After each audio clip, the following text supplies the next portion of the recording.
Okay. All right, starting broadcast now. The broadcast is now starting. All attendees are in listen-only mode. All right, hi everyone. Welcome to today's webinar on advanced peroxide former management. Before we get started, I just want to give you a brief overview of what today's webinar is going to entail, as well as a short introduction on our speaker today. Today's webinar will start with a slideshow presentation by our in-house expert, Ted Dubiel.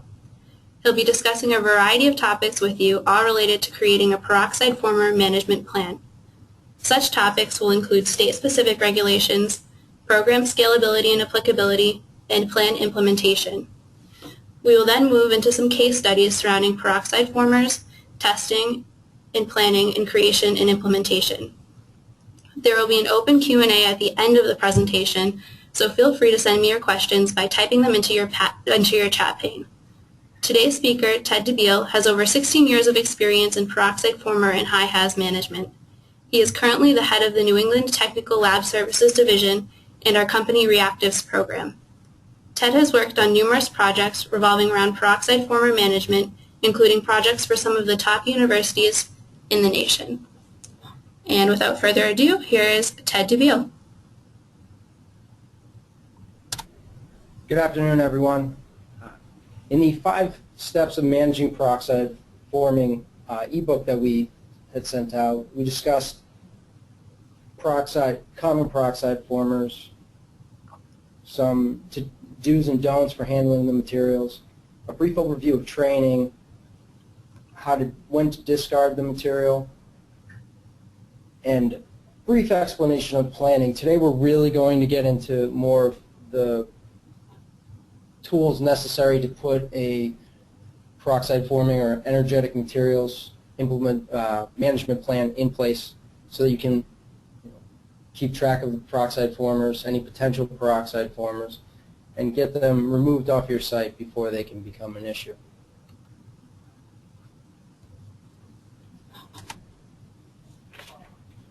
The major concern with all the peroxide chemicals is over time the material will break down.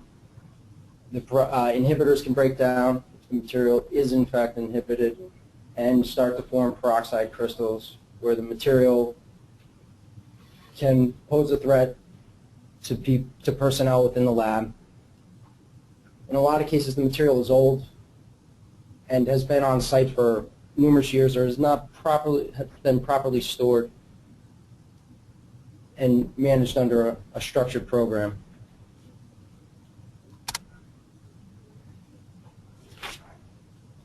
As the inhibitors break down over time, assuming again that there are inhibitors, in a lot of cases peroxide formers, the big peroxide formers, ether, tetrahydrofuran, primarily come and used to come in with inhibitors. As researchers kind of gotten into it, more and more commonly we see that researchers are ordering material without inhibitors, which actually will shorten the timeline and makes it even more important to watch the time in which the material has been stored and how long it's been on your site. Over time, with the inhibitors, if they do have inhibitors, the inhibitors will break down and storage will be an important part of how the material is handled. The most common peroxide formers, I mentioned ethyl ether and tetrahydrofuran before, also isopropyl ether and 1,4-dioxane are the 4 most common solvents that we find when we do a high-haz job. These are the materials that will typically form peroxides. Again, these are used in research, and while they used to come with inhibitors, we're seeing more and more of these materials being bought without inhibitors to be used within research. The one solid at the bottom, sodium amide, I included. It's unique in being a solid. It readily can form peroxides over time. It will break down. And I included this one because this is probably one of the more hazardous materials, in my opinion, besides the 4 solvents up there. But as we get into it, when we get into the reaction, I'll talk about it in a couple slides, but the reaction of the sodium amide is probably the most dangerous for stabilizing the material, because usually the material will change colors. It'll have the core will be concentrated peroxides, and that slow reaction in a lot of cases will set the material off. So the sodium amide is also a common peroxide former that we often have to deal with. If you have peroxide formers, as they form peroxides over time, the handling is the most important part once you've identified that they have peroxides or potentially could have peroxides, because if it gets shock, if you have any shock, static discharge, friction, if you try and open the cap and there's crystals under the cap, you can have a reaction. If the material, even in some cases, if it's concentrated enough peroxides, putting it down on a lab bench can set the material off. Heat, one of the common things that we see when I've responded to incidents or coming in, people have stored the material near a hot plate or a heat source, and it sets off the solvent in the bottle, and you'll get an overpressurization of the container, a fireball, a deflagration of fireball very quickly. It'll overpressurize, it'll shoot glass, typically is what the material is stored in, shoot glass everywhere. That's when you have incidents where the lab personnel can be injured. Also, some cases if the material is dropped has been an issue. It's just an example. This was from a clean-out we did at a large university that we do work with. The researcher was leaving the campus. This was a tetrahydrofuran bottle. In the bottom of it, see, there's white solids in there.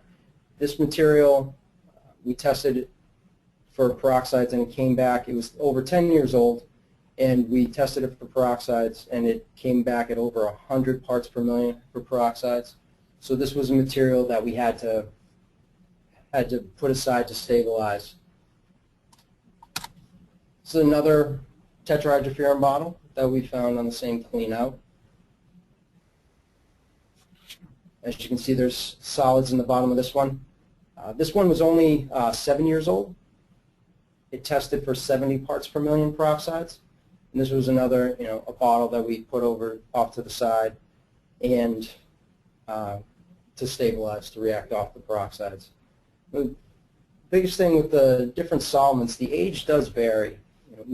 I've had cases where a material is 2 years old and it's been stored improperly and it has 100 parts per million of peroxides or more.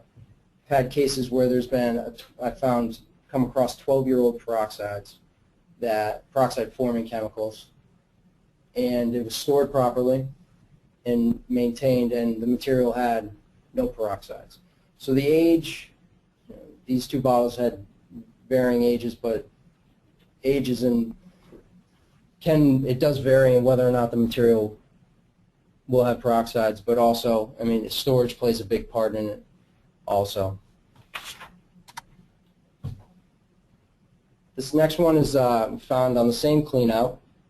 It's a small bottle of sodium amide. This one was actually 30 years old. It just kind of was tucked in the back of one of the shelves. Hadn't been used in a while, but there was material from use being opened and closed. There was some residual material, as you can see on the outside of the container. It's some sodium hydroxide dried. The sodium amide reacted with the moisture in the air, and we had some caked on sodium hydroxide as a byproduct of that. And this was one, again, that we had to set off to stabilize as well. From a regulations standpoint and peroxide management, there aren't any specific regulations that speak to peroxides and how you have to manage them. OSHA general duty clause is just general safety guidelines, employers protecting employees from harm. Really the only safety regulation that is out there for this material. There are guidelines guidelines out there. The NFPA probably has extensive information and guidelines for peroxide forming chemical storage. And it is only a guideline, but it is enforceable by the fire department. In a lot of cases, in many of the cities that we do work in, some of the large cities, Boston Fire Department, FDNY, have come in and done inspections in labs, and based on the regulations, they've had the lab researchers get rid of the material if it's over a set period of time. The NFPA guidelines, depending upon the peroxide former, vary between 3 months and a year, again, depending upon what it is. But it's not only the larger cities. We've been seeing a lot of the local towns, some of the smaller cities, the fire departments are doing more regular inspections, and they're really using the NFPA guidelines for peroxide and forming chemical storage as a guideline for mandating whether or not material is removed off-site. So you have material. So we talked about peroxide formers, and I mentioned in the previous slides about those 3 chemicals that had to put off to the side to treat them. So depending upon the state that you're in, you may or may not have to notify the state of the need to treat the material. Again, it is state specific, but all of New England, with the exception of Connecticut, requires a permit. Connecticut, New York, New Jersey, Pennsylvania, and Florida do not require a permit. They just allow for treatment in tanks and containers under the federal regulations. But every other state in New England and also Washington, D.C. all require permits and approval from the state or district environmental agency to treat the material and remove the hazard. And these treatment permits and notifications can be anything from a 1-page notification where the state gives you approval for 24 hours or 48 hours to do the treatment, or it could be an extensive work plan including maps and diagrams outlining your procedure,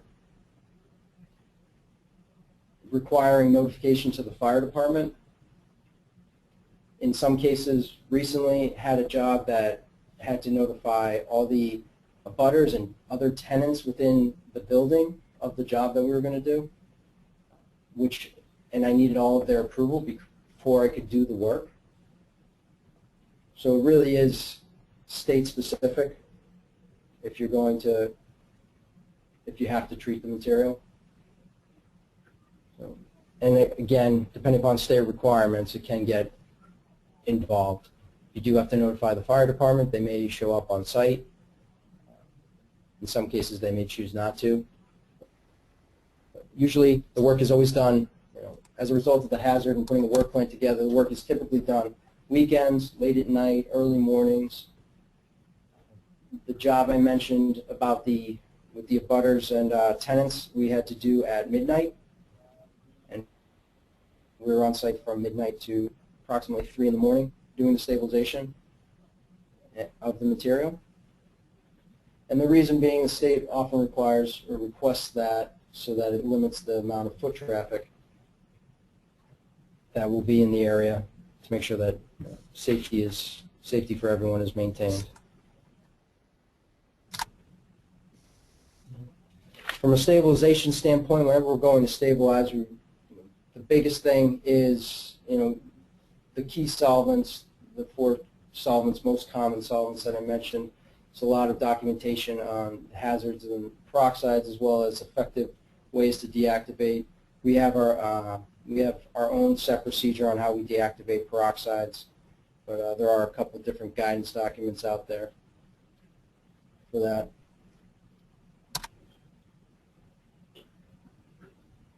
You have just walk through the process, but the majority, 95% of all the jobs, all the high haz, remote openings, the stabilizations that we do could be avoided. A lot of cases it's because the material wasn't stored properly. it was left in the back room somewhere and got forgotten about. The research project was shut down, stopped early. They bought a tremendous amount of material, and they didn't end up using all of it, and it got tucked away and forgotten about. Regardless of the reason behind it, a management plan would be extremely helpful in preventing all of this. The biggest challenge is there's no cookie cutter across the board way of doing it. Every institution is different. Not everything that works for one institution will work for another. The challenge is really figuring out what works best for your institution.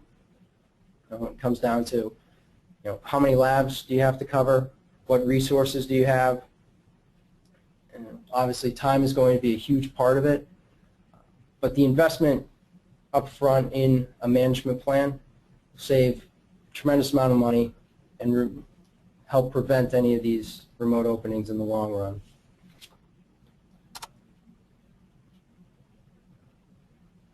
From an SOP or best management practice, keeping in mind that every site is different, you have to figure out, what resources do you have already existing that can help with the implementation of this program. For example, if you have an inventory system on site, that can help with this. Are the researchers willing to help? Can they help? In a lot of cases, we run into, the researchers have their, designated safety personnel within the lab, and in some of the programs that we've helped implement, the safety person for each lab is the person that is trained and responsible for maintaining any log and testing and tracking of any potential peroxide former. In some cases, you may have a team that you work with that may be able to help. That can help get the project up and running quicker. Finding a tracking system that will work. Is it an Excel spreadsheet by lab? Is it the formal inventory by lab I mentioned? It's really institution specific, so part of it is what will work best for you. One of the other things and keys to success that we found is getting the researcher buy-in and understanding the consequences of not having a program.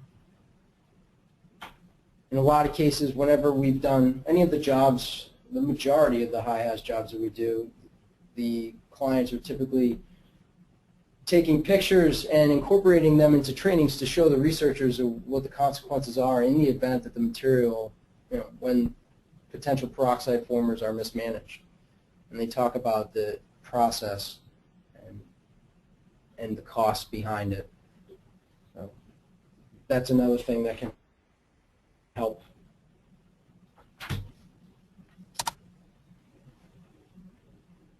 Again, you have to create a system that's going to work best for you. And we have a couple case studies that we'll discuss shortly, but primarily, it's really, again, I can't stress it enough how important it is to be, what's going to work for you. If you're able to control the purchasing, or if you have a way of maybe identifying the potential peroxide formers upon receipt and tagging them with a receive date, and then you can start the clock for when the material will be tested or when it needs to be discarded.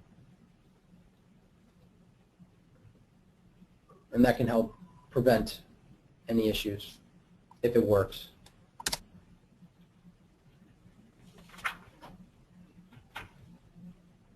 Some of the systems, some of the other parts of the management system, I mentioned the purchasing, and I know that that's not always the case, and that's, in one of the case studies we'll discuss, the purchasing and inventory system is used for tracking all the potential peroxide formers, but in the other case study, it's not an option. And typically in universities, there isn't always a central purchasing, so that control can be a little more difficult. But in some of the other, we've seen some of the life science clients that we have, they have a central receiving and chemical inventory system that has allowed them to take part and track everything a little easier. In some cases, setting a procedure for how much can be, and educating the staff on how much can be purchased, trying to avoid that bulk purchasing piece. If possible, implementing a limit to how much can be bought of any of the potential peroxide formers at one time without approval, if that's a possibility. Knowing where the material is stored. We'll talk about a couple of different ways to do that briefly. Could be, again, with the lab doing an inventory or periodic walkthroughs. And then enforcement isn't always the best way to go, but it has been helpful with some clients. Again, depending upon your program and your institution, that may or may not work. But in some cases, the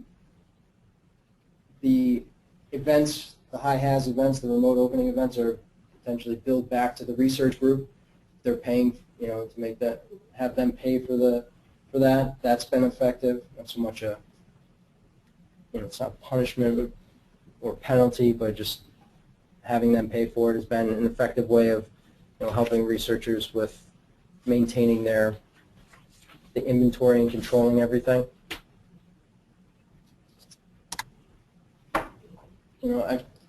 In some cases, what you have from existing staff is enough to get it going. Again, every institution is different, and it may not necessarily work. The purchasing and receiving is a huge part of it. Being able to barcode, start that date, get that clock started so you can, where the material is going, that it's been received, and that, it should be looked at periodically.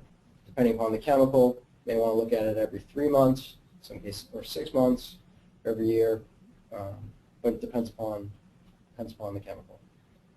The other part, which has been effective, is the implementing a peroxide forming chemical management plan into your existing chemical hygiene plan. When people are trained to the chemical hygiene plan, you can touch upon the peroxide formers. Potential peroxide formers, give education from that standpoint and get people aware of what the material is and the hazards behind it. The other part, and I briefly mentioned this, but the lab's inspected routinely by lab personnel if that's an option. The lab personnel, they're there every day. They're working with the material. They're the best people to be monitoring it to make sure that it's safe. And then having a kind of a little check and balance of periodic inspections by environmental health and safety, if that's possible. We found some of the clients that we worked with implementing these programs with, we found that to be helpful as kind of a check and balance.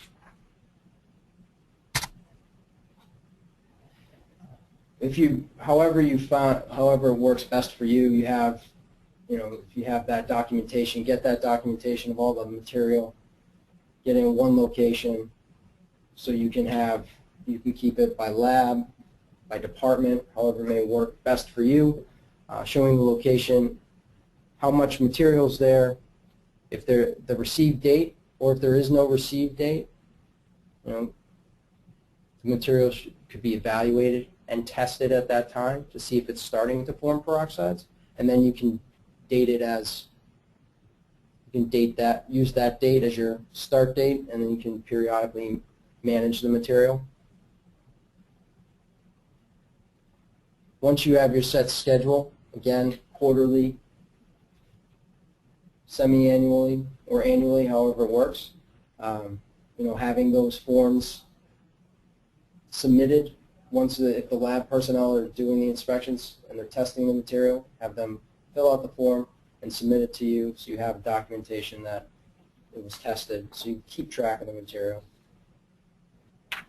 The biggest thing to remember, one of the things that we found as we're going through the labs and working with the researchers, and the researchers know the hazard of the material or the properties of the material as most commonly as it pertains to what they need it for in their research.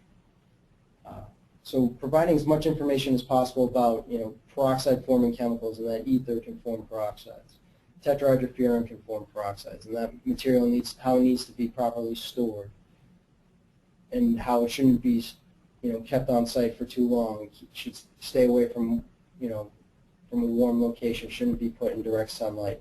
Those are things that researchers are not always aware of, and in a lot of cases when we've had these high-haz jobs and these remote openings, and speaking with the researchers as we're doing the walkthrough prior to the job, they weren't aware of the hazards with the material. They know that the material is extremely flammable, but they don't know the peroxide forming capabilities. So it's giving the lab researchers as much information as possible is extremely helpful. Trying to get in front, usually with these jobs or when these incidents come up, getting in front of the lab people. We've done walkthroughs and education with the lab personnel. We've worked with our clients to get in front of the lab personnel at some of their standing meetings, and found that to be very effective to educate people so they know that the material needs to be disposed of and in a timely fashion and can't sit around for years on end unchecked.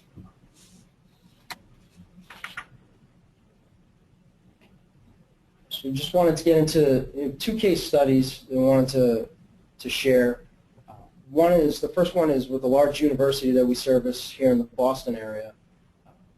We've been doing the evaluations for several years now, and we used to do annual inspections. We do walkthroughs of all the laboratories and identify any potential peroxide forming materials and the dates that may be on there.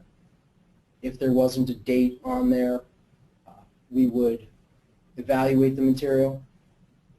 We would then test the material for peroxides and note the date that it was tested, and that would be, that was our note that we would follow up in another 3 months and check back in with that lab and retest the material. Since with the success of the annual, we've gone to biannual lab evaluations and expanded through the entire campus. Again, going through all the labs, identifying all of the material that are potential peroxide formers, the dates on them, again, testing, creating a report for them, we tag the bottles, we have them tagged. In the report, we note the lab, the shelf, the location of the material. When Environmental Health and Safety goes to that lab to visit, they can reference the report and they know exactly where it is, provided that the researchers haven't moved it. But they can identify it by the tag that we put on it. And some of the material, if it's old, if it appears to be old, we talk to the researchers, then they're not using it. We put it aside, we talk to them further. If they don't think they're going to use it, we set it aside for disposal. This walkthrough and this program that we have in place here, we've actually, since we've started doing this, we have been able to completely eliminate any high-haz jobs needed, because we've been able to maintain a plan and a program for all these potential peroxide formers, and we've actually expanded it to any potential energetic materials, such as potential explosives, picric acids, dinitro, trinitro compounds, that over time will dry out. We're able to stay on top of those as well as part of this program, and we've been able to get ahead of it, and we've been able to remove these materials before they in fact become a hazard for the client. It's been a very successful program, and we have started to, again, we've upped the frequency in which we're doing the walkthroughs just to continuously get eyes on it so that the material is not, isn't sitting around for a year.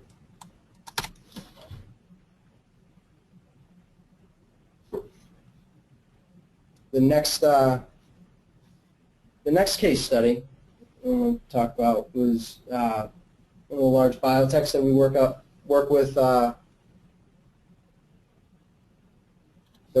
up in the Boston area. This one, we have a chemical inventory system, so the material is tagged upon receipt as a potential peroxide former.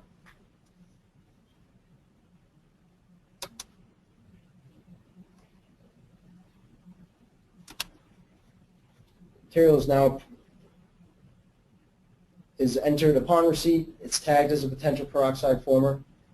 It is entered into the inventory system with the receipt date for the material.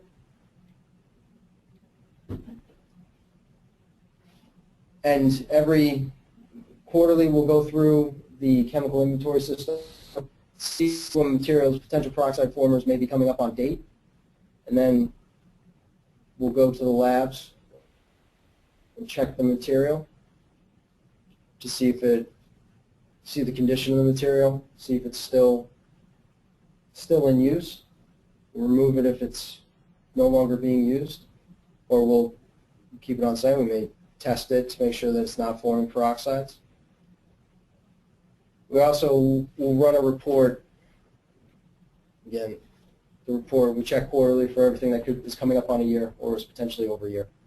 We also do annual walkthroughs of the laboratories to make sure that, in case there was something that may not have been inventoried, we have all the material. We've caught all the material, so it's just a check and balance to make sure that we have everything.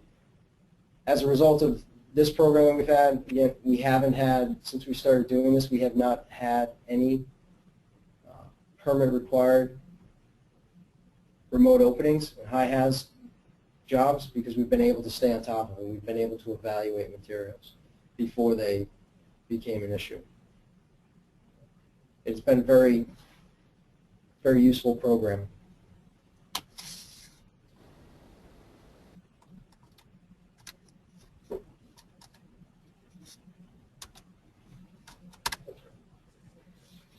Are there any questions?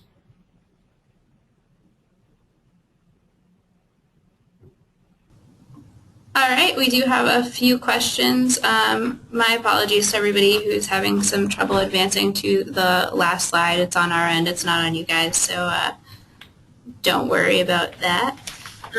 Our first question coming in is about a specific peroxide former. Someone wants to know if isopropyl alcohol is considered a PFC. So the way it's from a chemical standpoint, any secondary alcohols do have the potential to be peroxide formers, just because they have that oxygen group just by chemical structure that can easily be broken and bond with another oxygen, and then you get your peroxide formation. So any secondary alcohols could potentially be a peroxide former. From my experience, it's not one that commonly will form peroxides, but by chemical structure it is possible. All right, great. Thank you for your answer on that one. The next question is just more of a request. Can you discuss the Massachusetts permit processes through the DEP?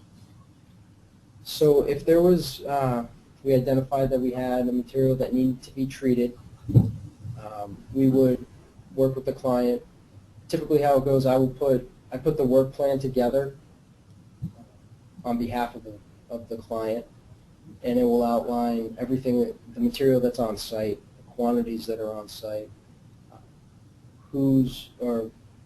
how I'm going to stabilize the material, where it's going to take place, where the material is stored. I put together the whole work plan. I have a map outlining where I'm going to do the work, where the material is stored, and kind of the route that I'm going to take outside to do the work. I submit that to the client for review, and then because ultimately it's their site, it needs to come on. There's a cover sheet that goes on their letterhead that they sign, and then I will either they'll submit it if they'd like, or I will submit it to the state. Work with the DEP frequently on these, and have a good working relationship with them. Joe Tepper is the environmental engineer that will review and approve the plan. Once the approval comes, there will be an email sent to the client with approval. It's a 30-day approval. It comes on Mass DEP letterhead, and it's signed by Joe Tepper. And there's also a newspaper article, a newspaper publication or a little article that will have to be posted in the newspaper 24 hours prior to the job taking place. Usually it goes just in the classified section. It's just a legal notice.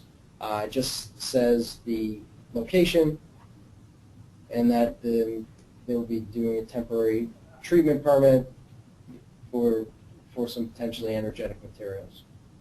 Once that goes into the newspaper, then within 24 hours, we'll have the jobs. We have the job scheduled, and we make sure that job's scheduled, and then we put the newspaper article in there, and then we schedule the job, execute the job, and the only follow-up is a copy of the public notice, that newspaper clipping, has to be sent into the state, as well as a follow-up phone call, just letting Joe know how everything went. The one thing I did leave out, there is also a requirement for fire department notification that the state requests. The fire department may or may not want to be on site. I've done, in all the jobs that I've done throughout Massachusetts, it's usually a 50-50 split on whether or not the fire department will show up. In a lot of cases, when they do, they like to use it as a training exercise because they don't use this, they don't see this often, so they use it as a training exercise if they can. Some cases they don't, they've seen it happen so often that they're comfortable with the process and they don't require that they're on site. In some cases they may send one individual from the fire department just there to have a presence, but they don't have a fire engine or a truck there at all. Great. Okay, so our next question coming in is, what is the testing procedure to determine the peroxide concentration? So the first part is it's an evaluation. Before any of the containers are open, they need to be evaluated to make sure that it's safe to actually handle, and that's evaluating the outside of the container, seeing how it's stored, see some of the pictures that I had put up were of with amber bottles, which are easy. You can look right in and see if there's any cloudiness or any crystals or any solids in there. When you see the solids in any of the material, you know that there's potential for it to be a peroxide crystal. It's not always the case, but the evaluation step is the first part to determine if it's safe. The other part is evaluating the cap. If there is any material under the cap or around the cap, you're going to want to put that to the side and kind of handle it with you may want different PPE to use. You may want to call someone else in that has the appropriate protective equipment to open that material. Assuming that the material is safe to open, the test it's Quantifix peroxide strips is one way of doing it. There's a couple different ways of testing for peroxides, but the quickest way is with a Quantifix peroxide strip. They come in 0 to 100 parts per million. They come in up to 1,000 parts per million for peroxide testing. Using those strips to determine if the material has any peroxides in it is the method that we use. All right. Next question, kind of off of that. I'm getting a few of these questions asking for resource lists for peroxide formers. Is there a comprehensive list out there that people can use to determine if they have them in their labs? So there's a lot of different lists that, I mean, there can be all-inclusive lists. Alcohol was asked as a peroxide former. So there's lists that are all-encompassing. There's probably the best list that I think is out there. I mean, the NFPA has a good list, and they have the timelines out there. And it doesn't have every single possible chemical that's out there, but it has the most common materials that will form peroxides, the biggest ones that you'll see peroxide formation in. Another one, any of the chemical manufacturers, and Sigma has a list that has the big ones on there. The most common ones. There are other lists out there, and I have a list of every possible chemical that can form peroxides. But I mean, it's really, the most common ones are outlined in either like a Sigma or the NFPA. I really think the NFPA is probably the best one out there. Great, thank you. Next question. Someone wants to know if you could talk about what causes peroxide formation to happen in terms that would allow them to easily explain it to their lab workers. So, yeah. So, I mentioned the secondary alcohols or any chemicals that have a terminal oxygen group on it. So, like ether has has the carbon-hydrogen bonds, but then there's kind of the oxygen hanging off there. The oxygen bond can readily be broken, and it will bond with oxygen. So exposure to air is one thing that's going to contribute to the formation of peroxides.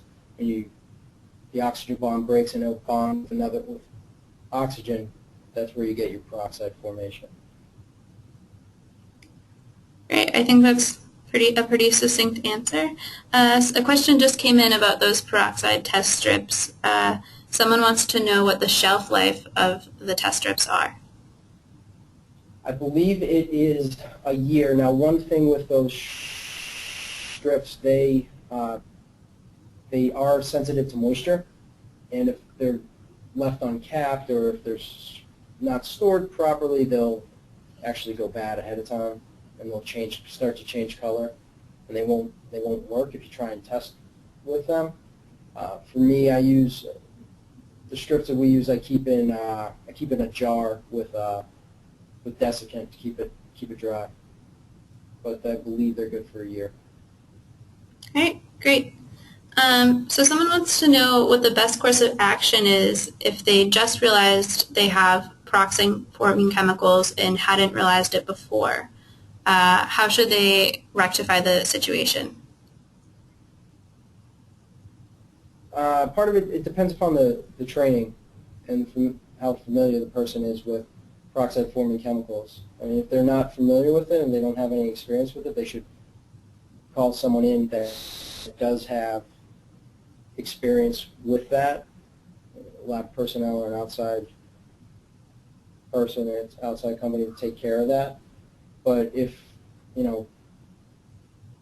they are familiar with it, again, the evaluation piece, the first evaluation, if evaluating the bottle, is it inhibited, how does it look, going through that evaluation process, how's it been stored, all of that will help, with determining what the next step might be, if it's safe to open or if it needs to be, handled in a different way. Great. Next question. Someone wants to know that if a scientist were to carry out the peroxide testing in-house, will Triumvirate accept testing results when disposing of the chemical? If the researcher was to test the peroxide? Yeah, if they were to do the testing in-house, will they accept those results when disposing?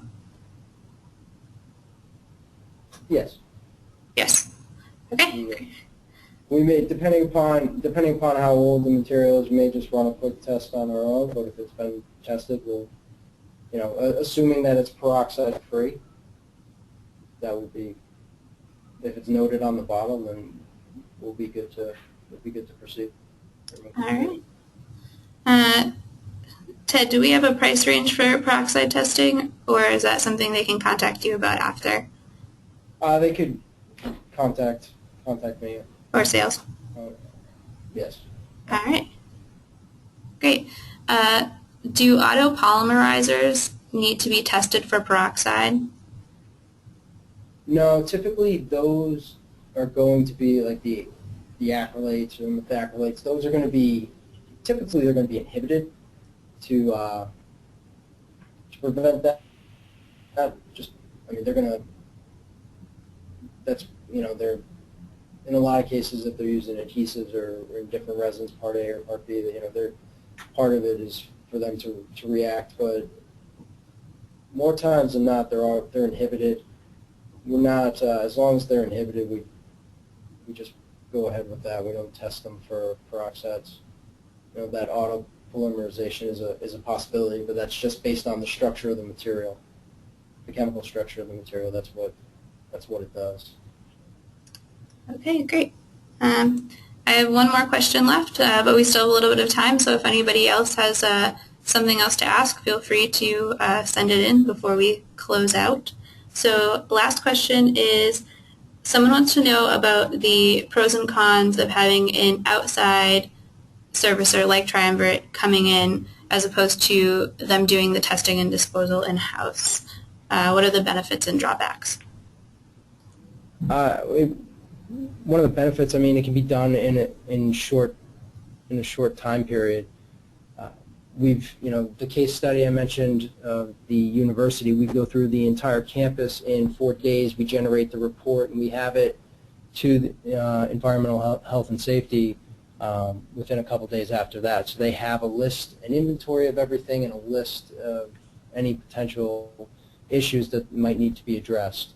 And from there, we will typically, when we're on site, we will go to the labs with environmental health and safety, evaluate the material, work with the researchers, and determine whether or not they want to get rid of it. So we're able to take care of it pretty quickly, provide the report a couple days after we finish the walkthrough, and then they can manage the material. It really comes down to time for that. Great. And how quickly you want it done. Great. We have a few more questions that just came in, so try to get those out. The first one is, how do I tell if peroxide formers have formed in sodium amide if I have it stored as a solid? So sodium amide is usually it's white or gray. It's a light gray. When you start to get the peroxide formation, it's going to turn yellow and then a brown, and then if it's very concentrated peroxides, it's going to be purple.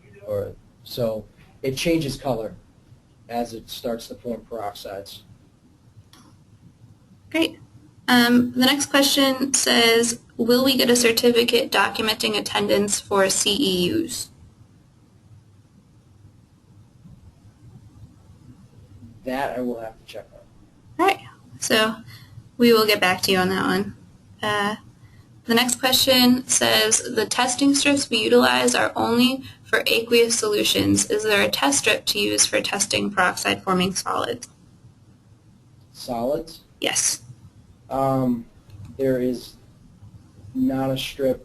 You'll see, you don't have to test the solid for peroxides. There's some wet chemistry that can be done, but with the example like a sodium amide, the color change will tell you if there's any peroxides. It doesn't. If it's white or gray, there is no peroxide formation in there.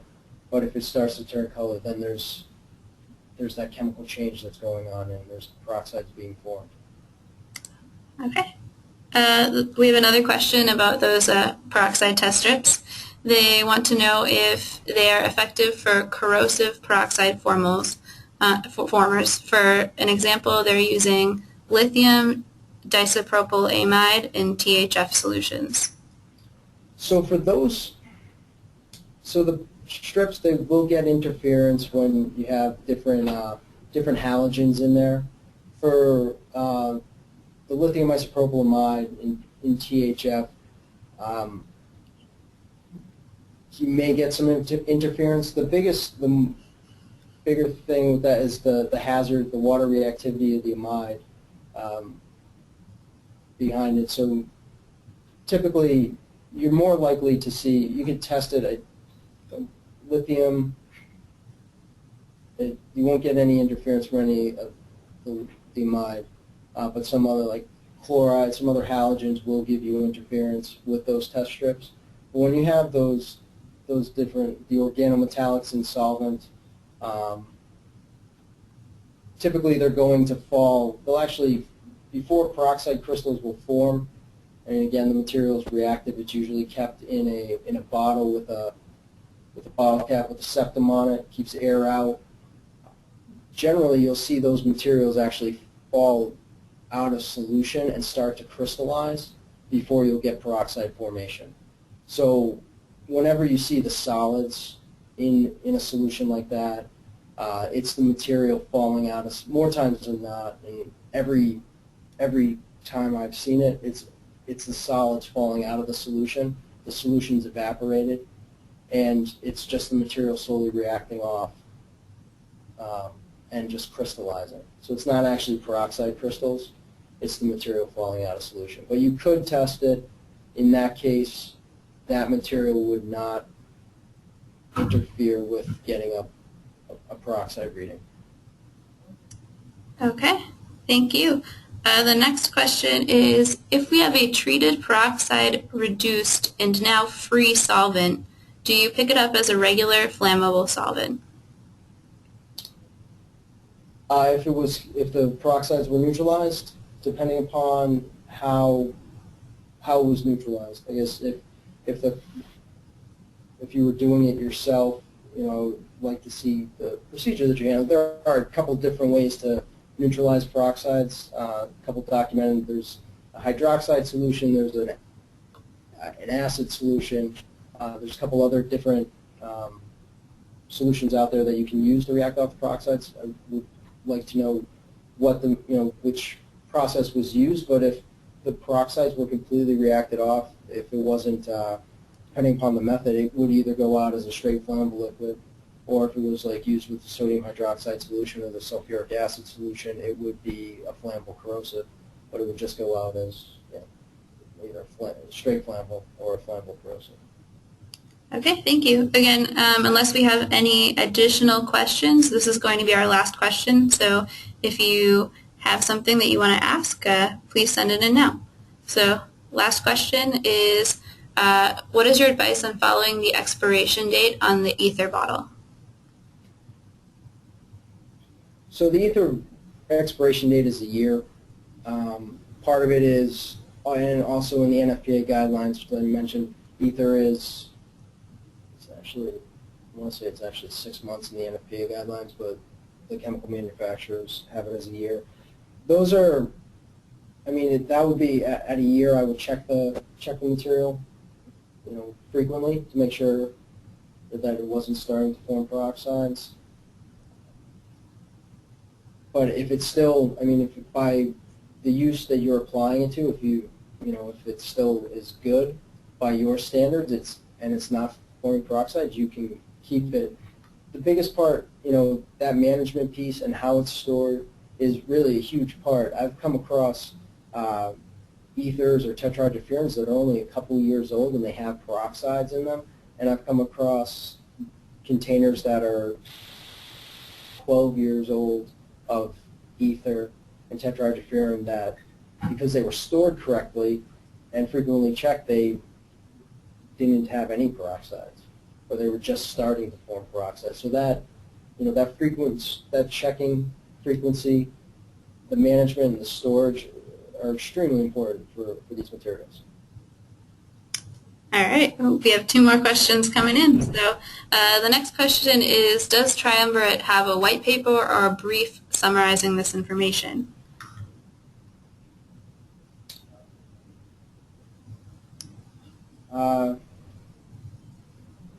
We do not, besides the besides this presentation and the 5-step ebook guideline that we put out, I do not believe we don't have any other white papers out there. Yep. Just to step in What though. specific information? Right. Just to step in though, you guys are all going to be getting a recording of this presentation as well as the slides at the end, so you will have all the information kind of at your fingertips. So you will have that. Next question is, most ether bottles are aluminum and you can't see in them. If I had one that was 10 years old, should I risk opening it since I can't see inside? Part of it is the evaluation of the container, how it's been stored. There's a couple first steps. Also, the ones that are in the aluminum cans, some are inhibited, some are uninhibited, so that would be something to take into account as well, if it's inhibited or not. But that initial evaluation would be the first step. Depending upon the experience, you may not want to open it. You may want to have someone else, come in and open it. It's, every case is different. It depends upon how the container has been stored, how it's, how it looks, condition of it. Is it inhibited? Is it not? So there's a lot of different factors, and that initial evaluation is extremely important in determining what the next step is. All right, great. So I think that is going to conclude our presentation. Just so everybody knows, we're going to be sending you an email with a copy of the presentation along with a recording of the presentation sometime later today. The email will also have a link to a survey asking you to rate this webinar. If you could fill that out, that'd be great. This would help us have better webinars in the future and kind of help us see how we did. So if you could do that, that would be awesome. Yeah, so I think that's everything. I hope you guys will attend our future webinars, and thank you for your time. Thank you very much, everyone. All right, bye.